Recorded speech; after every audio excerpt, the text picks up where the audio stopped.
Magandang hapon mga kalapatids, magpapakawala tayo ng mga alaga natin. Hindi nga tayo maglo-load sa ating club ngayon mga kalapatids.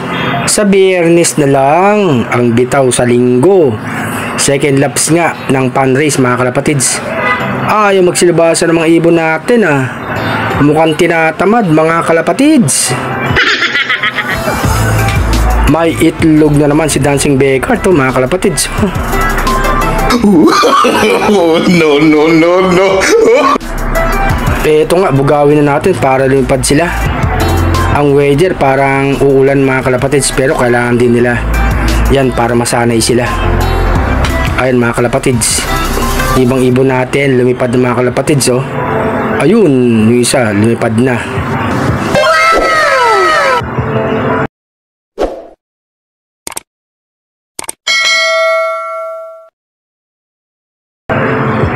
Si Padrino, isama ko na mga kalapatids. Ayan, sumama na sa ronda mga kalapatids. Maganda sa kanila yan para mabatak din yung tatlong ibon natin at saka yung iba. Dahil nga lumalayo na nga ang training. Sa Linggo yata ang bitaw sa General Luna, Quezon, nasa 167 kilometers mga kalapatids. Ayun yung kalangitan makulimlim. Huwag sana munang bumaksa sa ulan mga kalapatids, kasi nga medyo may ambon na. No.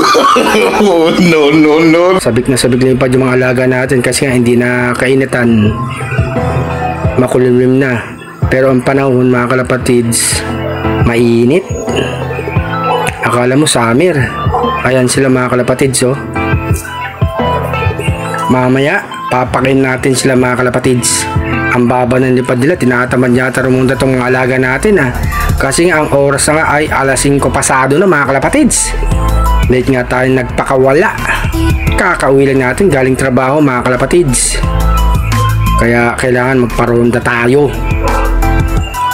Kasi nga yung tatlo hindi natin minigtos ngayon mga kalapatids. Yun pa rin sila mga kalapatids. Lumilipad pa rin yung mga alaga natin. Nagbabatak ng katawan nila mga kalapatids.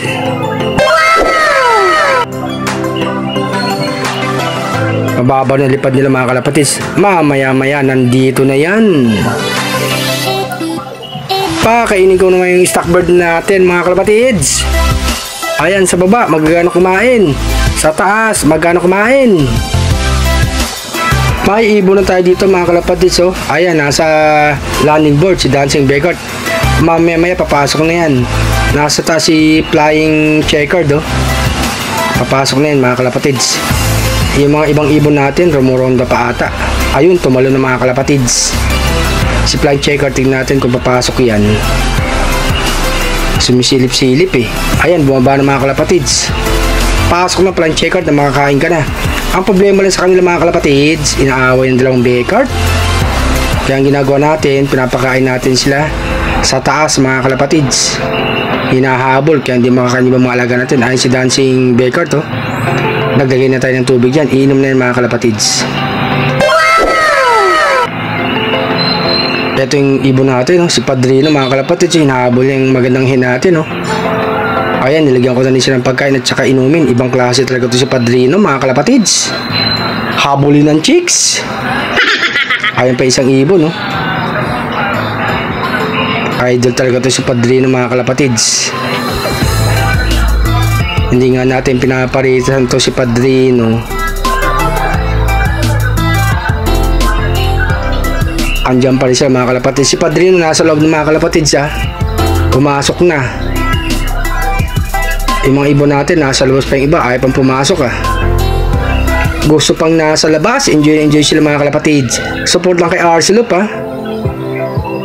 Yung isang magandang hen natin pasilip-silip lang sa butas, hindi naman pumapasok. Gusto yatang pumaris kay Padrino Mamaya papasok na yung mga yan mga kalapatids, kasi nga pumapatak na ang ulan. No. Para sila sa taas. Nasa loob nga si Dancing Becker na mga kalapatids.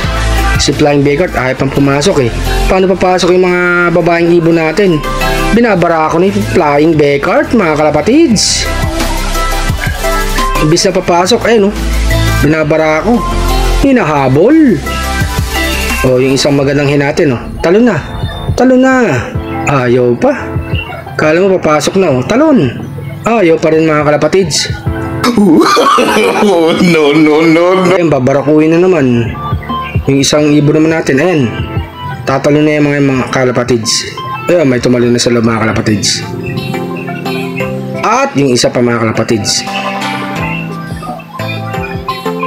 Tapos ito, si Flying Becard ay pumasok, nagpapaulan. Ito naman isang ibon natin.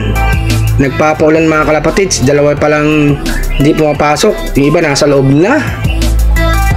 Ayun nga si Flying Becard to. Sarap na sarap maligo sa ulan mga kalapatids. Mamaya papasok na yan. Gusto pang nasa labas. Happy flying. Nasa loob na nga yung mga alaga natin. Eto muli sa Arsulab mga kalapatids. Salamat sa suporta nyo ha. Enjoy lang sa pag-ibon. Magandang gabi mga kalapatids.